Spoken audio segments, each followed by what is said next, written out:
My name is Tofpik. I'm Head of Technical Analysis and Senior Markets Analyst at ADM Investor Services International Limited, and here is your daily technical analysis of foreign exchange markets. I'll start with the euro against the dollar. An indecisive spinning top yesterday and a continuing respite from the recent bullishness. The overhead resistance from the lesser Fibonacci levels at 118.87 and 118.97 still hampers any significant attempt higher. Oh, they'll let you go up there through them during the day, but try and close over them, well, that's a different story. Overall, this is still a move up and away from the upper trend line, currently 117.47, of the descending wedge pattern. We're still approaching, slowly admittedly, target X on the upside. That's the potential target for this descending wedge pattern in the 119.30 area. The only issue has been, as I've already mentioned, a cap on the rise by the two lesser Fibonacci levels. Now beyond target X, we have the continuation lower diamond trend line, currently at 119.39, from the December 2019 to May 2020 diamond pattern. However, I suspect that may not be that strong a resistance, and we may well have to rely on the 119.75 area, which contains the 50% Fibonacci line of the November 2020 to January 2021 move, and most interestingly, the dead cross we've just had of the short medium moving average, currently 119.70, down through the medium moving average, currently 119.72. So far today, well, a small move up from the open bonds, again capped now, right now, by the lesser Fibonacci levels at 118.87 and 118.97. Cable, aka sterling against the US dollar. A second bearish black crow yesterday and a follow-on lower to the previous session's bearish harami and outside day. It is a continuing reaction to all the recent bullishness. The market once again tested up, but only a little, and this time only as far as the medium moving average, currently 139.21, before being rejected. Further overhead, we have the more potent short medium moving average, currently 139.51, whilst below we have, well, some way distant now, the interesting long moving average, currently 137.51. Now so far today, a try back up towards the medium moving average, where we've stopped for now. Euro sterling. A second bullish white soldier yesterday and a follow-on higher to the previous session's bullish engulfing pattern and earlier bull hammer pattern. The move upwards reached and tested the top of the May to date based bear channel, currently 84.63 to 85.53, halting on it and closing just underneath it.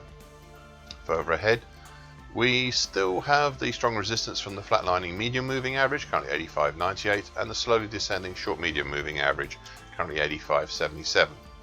Meanwhile below, well, the 84.70 low seen back in April has now intruded into the bear channel. That's something to watch out for, actually.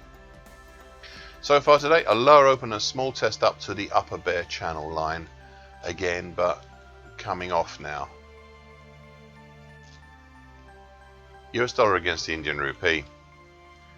No follow-on higher to Friday's bullish harami, as yesterday was an indecisive spinning top. It was nevertheless indicative of the market's discomfort at pressing down upon the 50% Fibonacci line of the February to April 2020 move at 74.26, and the support a little below from the late June congestion between 74.10 to 74.20.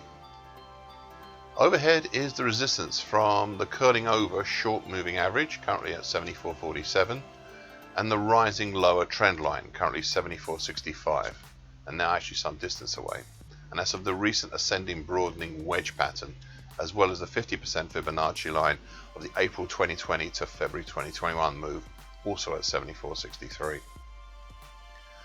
All this has been in the shadow of the recent combined immediate countering key reversal up and bullish engulfing pattern plus bullish opening white Mariposa. Yet with all that bullishness, it still didn't seem enough to halt a try lower. Why do I say this? Well, a bigger shadow has been cast by the weekly key reversal down 2 weeks ago, and the move late last week below the recent ascending broadening wedge pattern formed over June to July. All the bullish reactions recently are trying to push back up within the wedge pattern just didn't seem good enough. Therefore, an initial downside target X for the ascending broadening wedge pattern is still there in the 74.05 area, whilst a further secondary target X1 would be in the 73.80 area. So far today, a lower open, almost a gapping lower move, and a fresh attempt lower at the 50% Fibonacci line at 74.26. Now it actually managed to drop below the July low at 74.22, though right now we're looking like an indecisive spinning top again. US dollar against the Brazilian real. Hanging man pattern yesterday, coming as it did after the previous session's reactionary bullish engulfing pattern, and after nearly 2 weeks of declining prices plus rattling the cage of the descending upper time, currently 514.41 of the late May early July bearish Andrews pitchfork. Now this pitchfork had been testing me by looking like it would not last another day each day in succession for nearly 2 weeks. On Friday it gave way. I will likely retire it after today. Now going back to the hanging man pattern, traditionally they are seen as a bearish reversal. However, data indicates that some 6 out of 10 times they are bullish continuation patterns. Hence it'll be interesting to see if the market follows tradition or the data. Right now, having broken out of the bearish Andrews pitchfork, I'm inclined to think the data may triumph. However, overhead we have the lesser Fibonacci level and congestion at 520.27 and also at 525.67, and the lesser recent Fibonacci level at 526.79 before looking at the recent highs of July and the declining medium moving average, currently 530.15. One question still left outstanding from all of this is whether the move up has been purely reactionary or if it is the beginning of something else. You see, there are arguments for the late June to date action becoming either a possible double top or a bullish halfway hesitation, and this situation hasn't been settled. This is all in the shadow of a remarkable number of dead crosses we've seen here since late May. As I say, it's already an interesting week. US dollar against the Mexican peso. To call yesterday's action an indecisive doji cross, the second indecisive pattern in a row, is perhaps a misnomer, though accurate. The pattern for yesterday was definitely a doji cross, but indecisive? Well, I'm not that sure. You see, as I said yesterday, the market seems to have found some semblance of peace as it formed either side of the influential, gently declining neckline of the February to March head and shoulders top, currently at 1983.67. This neckline seems to be acting as an attractor, and the recent action was all seemingly part of the plan to draw prices towards this neckline, as it has been since actually April, bar one aberration.